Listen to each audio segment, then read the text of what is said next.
Mwenyezi Mungu Subhanahu wa Ta'ala, maulama wanatuambia kama si mkweli katika hili, huwezi kukubaliwa ibada yako yoyote unayoitenda.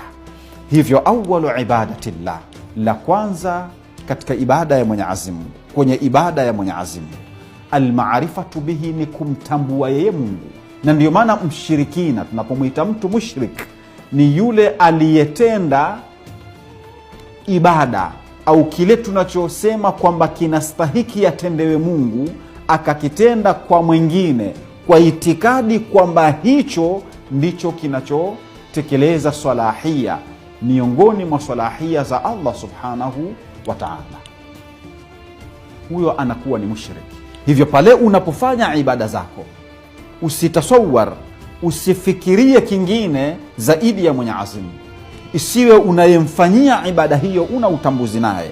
Al-Imam Ali bin Abi Talib alayhi salam anatuambia, la khaira fi ibadatin la ilma fiha, hakuna kheri yoyote katika ibada inayotendwa kwa maana ya thawabu.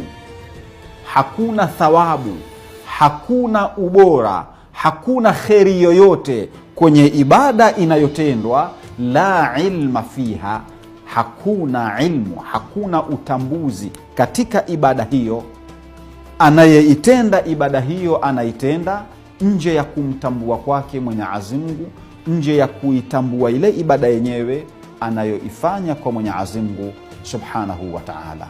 Na ndiyo maana katika khutba muhimu sana kwenye khutba za Nahjul Balagha, khutba ya kwanza kabisa katika kufundisha tauhid, Al-Imam Ali bin Abi Talib anatuambia, awwalu dini, kitu cha kwanza kabisa cha msingi katika dini ya mtu, cha kwanza cha msingi kabla hajafanya lolote, awwalu dini maarifatuhu, cha kwanza katika dini ni kumtambua yeye Mwenyezi Mungu Subhanahu wa Ta'ala.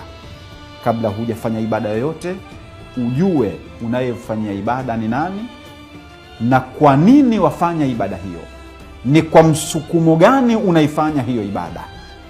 Watu wana misukumo mbalimbali, kama ambavyo tumeona kwenye hadithi. Kuna watu hufanya ibada ili Mwenyezi Mungu awatekelezee maslaha yao, na Mwenyezi Mungu anawaambia waja, ubuduni fima amartukum wala tuallimuni ma yuslihukum, niabuduni kwa yale niliyokuamrisheni, wala msinifundishe juu ya maslaha yenu.